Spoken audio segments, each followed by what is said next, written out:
Welcome back to the Company of the Cat. Hi! I previously made a video about George Martin's writing style, some misconceptions about his style, and how he's one of my favorite fantasy writers. And I asked if you'd like to see another one discussing some of George Martin's writing choices that did not make me read my panties. Some of you expressed interest, so here it is until my next theory is ready. Since this is an A Song of Ice and Fire channel, I will focus on A Song of Ice and Fire and the things he did in this project that could have been handled better. Before we dive in, if you enjoy my videos, don't forget to like and subscribe. So, the first one is more of a vague thing and not a specific habit per se. It has to do with Fire and Blood. George, the hub vacant over there. Fire and Blood came out in 2018 and I have to say that it is my least favorite publication by far. Before it came out, I was very excited because I am a huge fan of the World Book. I think it was handled great.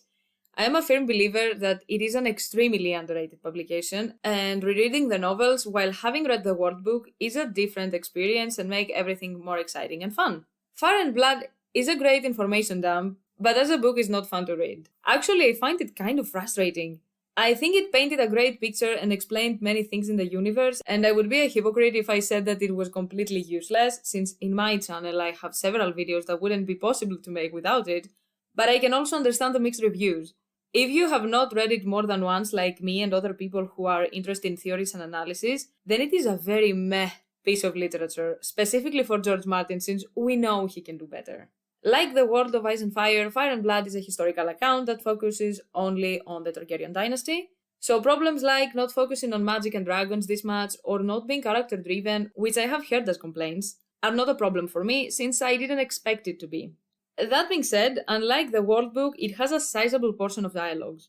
And this is something I wouldn't care about as much if it was laid out better, but it's not very balanced with the rest of the text, and I just found it annoying. This style can make historical events more vivid, and it allows us to connect with the characters, but the way it was done here didn't work. Because excessive dialogue can overwhelm the narrative, making it difficult to keep track, and along with the structure of the book, it made everything more irritating to read as a complete literary piece from start to finish, and not for research purposes for this channel.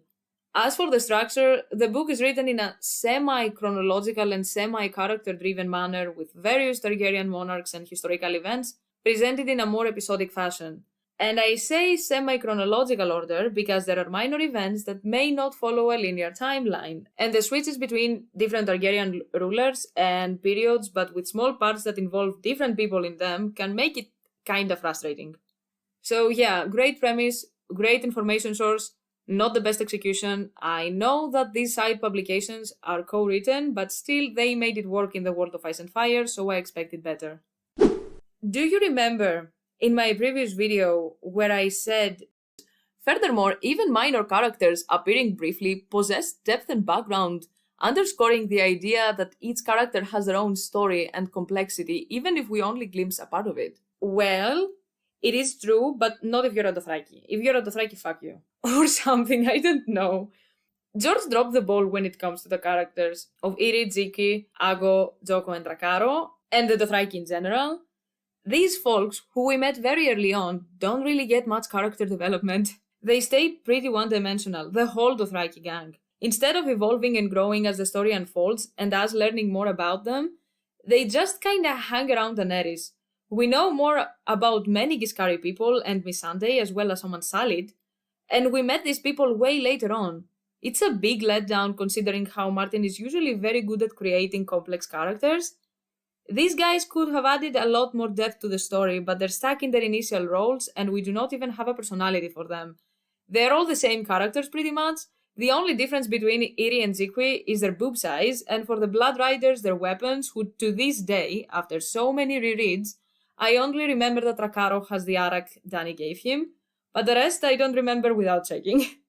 So yeah, given Martin's talent for crafting multifaceted characters, the very one-dimensional portrayal of these individuals, especially when compared to other minor characters' development, feels disappointing and like a missed opportunity to enrich the narrative and explore the Dothraki culture more. All in all, not a good job here in my opinion. And lastly, pacing. Pacing is essential in storytelling because it influences how the audience experiences a narrative. It controls the ebb and flow of emotions, the balance between action and exposition, and the timing of key reveals. By mastering pacing, storytellers can create more engaging, emotionally resonant, and satisfying narratives, even if the story isn't the most innovative thing ever. The longer the story, the more difficult it is to maintain a good pacing throughout. Now, George Martin, before A Song of Ice and Fire, was writing mostly shorter stories, and he's great at that. You can see it inside the novels as well. The A Dance with Dragons prologue is amazing on its own as a short story, and the individual chapters are never boring on their own. Then, Miss Cat, why are there so many chapters and storylines that people say are boring? Because there are issues with the overall pacing between these chapters and POVs. I tend to like chapters that many fans find boring, and I always thought, why though? It is a great chapter, it has lore, it has actions, it has this, it has that. Why do people not like it? To understand how much I enjoy parts of the story people find boring, I love A Feast for Crows, and Bran's chapters are my favorite. For many years, these were extremely unpopular opinions to have in the fandom. They still are, but to a lesser extent. So I sat down and thought, why is that? And then I understood that, oh, they have the same issue I have with many movies and TV series, especially these last few years. Have you ever seen a movie that is not a bad movie per se? The writing was decent, the acting was okay, the movie looked good, and the script was promising, but for some reason, it didn't click, even though it should have. When this happens, and there isn't something you can point specifically as the issue, the 99% it is because of the pacing. Bad pacing can be very easy to spot, but weird pacing is very hard to spot, and you stay there wondering why was this not good even though it wasn't bad. George, being a short stories author, was very smart to have many different POVs in the series, because he can still use his strength to his advantage and have the readers bond with many different characters. But he isn't as comfortable with how to place these POVs throughout the novels, and his gardening style writing doesn't help with this very much, I imagine.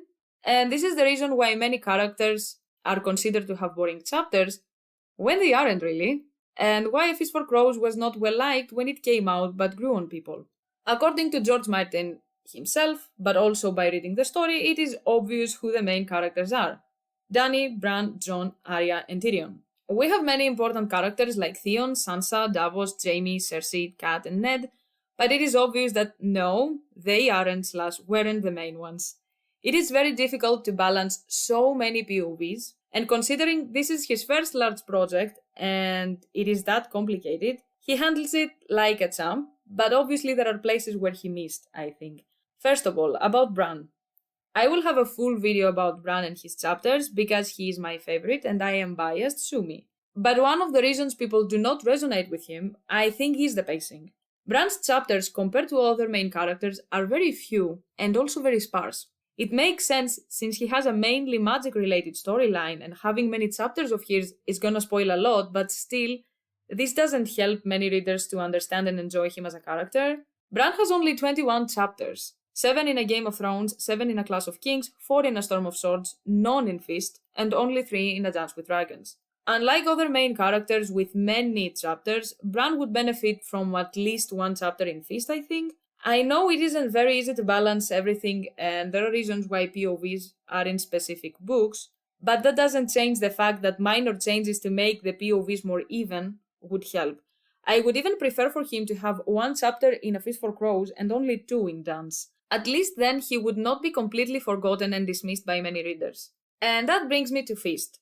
Feast is the 4th book, and when it came out years after A Storm of Swords, it had mostly newer POVs, with none of our main 5, apart from Arya, having chapters in it. It was a big hole to the main plot. If all these somewhat separated storylines were introduced to previous books more or better, and A Feast for Crows had at least 1 more main character and not just Arya, I think people wouldn't be so negative about it in the beginning. It would help readers to warm up to the newer storylines and POVs who are actually very interesting and amazing. Am I biased because I like the Ironborn storyline? Yes, I am, but because it is a good storyline. And if the pacing was better, more people would recognize from the start that it is a great storyline with very interesting characters. The same goes for the Brienne chapters in Feast. They are not boring, but the fact is that they aren't helping to move the plot forward. There are 8 of them, and all in one book, a book that is filled with new characters, plot lines, and POVs. It just made readers frustrated, and as a result they didn't give them a chance when they are actually great. And the fact that many of the POVs we have in Feast are not just new ones, but kind of unlikable characters too, doesn't help. Dance also has a similar problem, kinda. Also new people and storylines, and on top of that, many chapters from our main characters. But they were not necessarily ones that moved the plot. This is why some chapters of Dany's and Jon's in Dance are considered boring, and for me personally, Tyrion's as well. Doesn't help that I don't like Tyrion, but anyway. They are not bad chapters, but there are so many of them in one book, and in the previews we didn't have any. So we expected the plot to move more. It did, but not as much.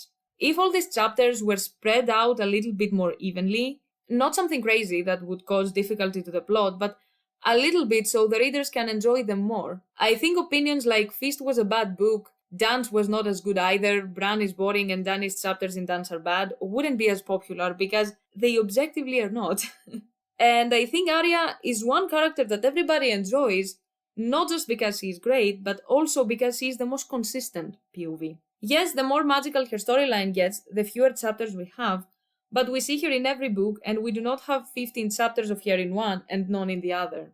These last years, I have seen way more people say, yo, Feast was not as bad and Dance was actually good, or these chapters are not that boring or bad.